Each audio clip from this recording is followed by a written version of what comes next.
After our tour of Scotland, we headed south, taking a ferry across the Irish Sea to the Emerald Island, where we began a week-long road trip in a large, comfortable bus, traveling primarily along the coast.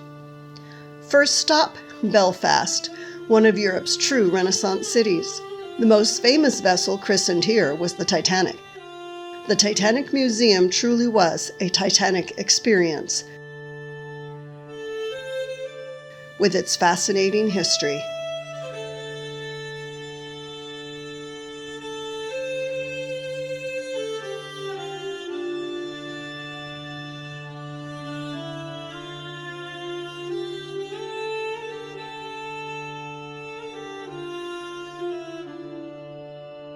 And tragic outcome.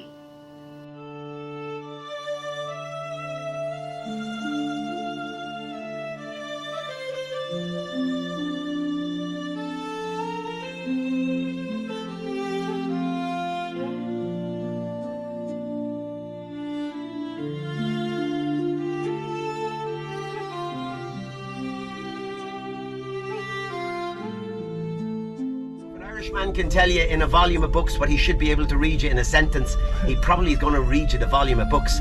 So we don't say welcome, we say 100,000 welcomes. Our bus tour through a neighborhood in West Belfast was equally emotional, where buildings are still scarred from the days of the Troubles. The road separated the Irish side from the Presbyterian side. Old friends were hard-pressed to remember why they were ever friends. The International Wall, also known as the Solidarity Wall, is filled with murals of the time. In desperation, the country reached out to the Dalai Lama, and in 1998, with a Good Friday Agreement, the beginning of peace was restored. On a side note, the DeLorean was made in Belfast. Continuing our journey.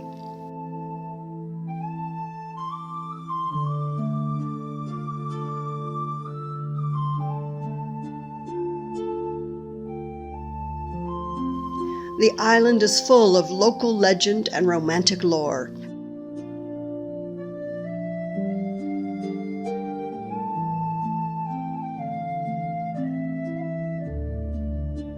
At the Giant's Causeway, we learned the tale of Finn McCool, the giant said to have created this geological wonder so he could walk to Scotland to confront another giant. Today, a massive floor of 38,000 hexagonal basalt columns stretch into the sea. We continue on a scenic drive of the Antrim coast, with pretty stops along the way.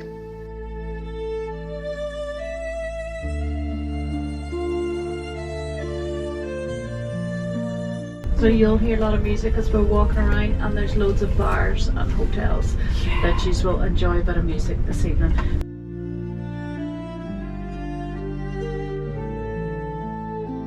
I personally enjoyed walking across the symbolic Peace Bridge. And all the music.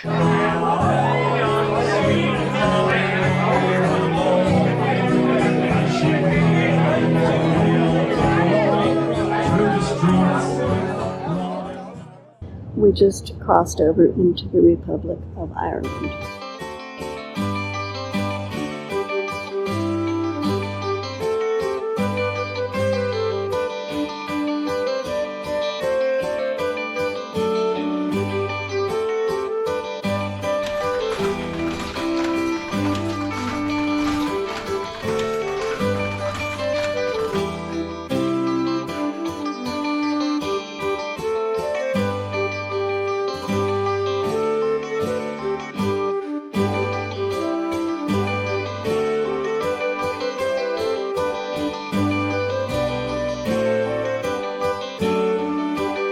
Sligo was home to a young William Butler Yeats.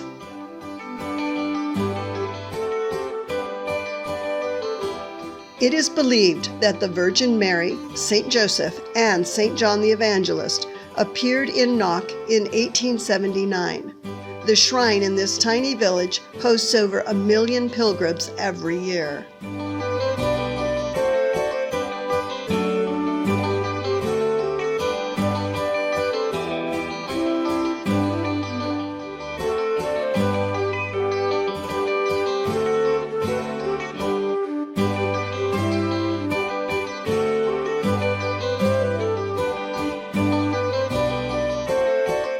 If all landowners were as benevolent as you are, Ireland would be much improved. Kylemore Abbey Estate, once a castle, Kylemore is steeped in history and is now home to Ireland's only community of Benedictine nuns.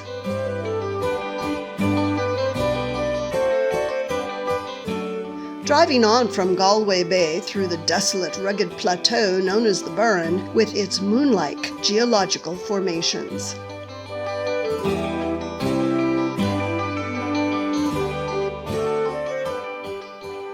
An impressive wall of rock towering 700 feet over the crashing surf of the Atlantic Ocean.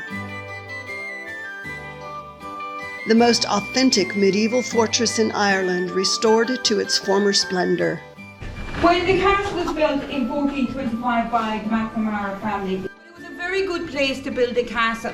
And the Bunratty, the English meaning of Bunratty was opening at the mouth. So it was the meeting of the rivers.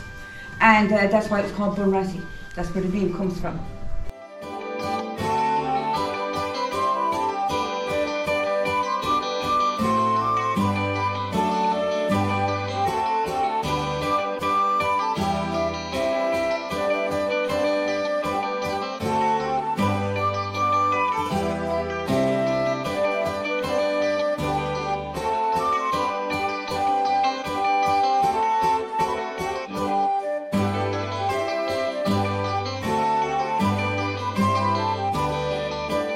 Back in Killarney, we had a very fun-filled horse-drawn, jaunting car ride, that is a pony and open carriage, through the national park in the traditional fashion as the Jarvie, the driver, took us through parts of the peaceful green countryside with lots of humorous tales. This wood here, guys, is known as the monk's wood, and they say the monks would, but the nuns would not.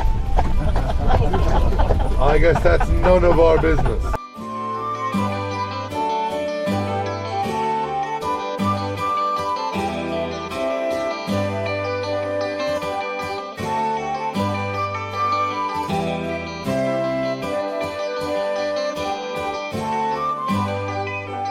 Kissing that Blarney Stone was hard work.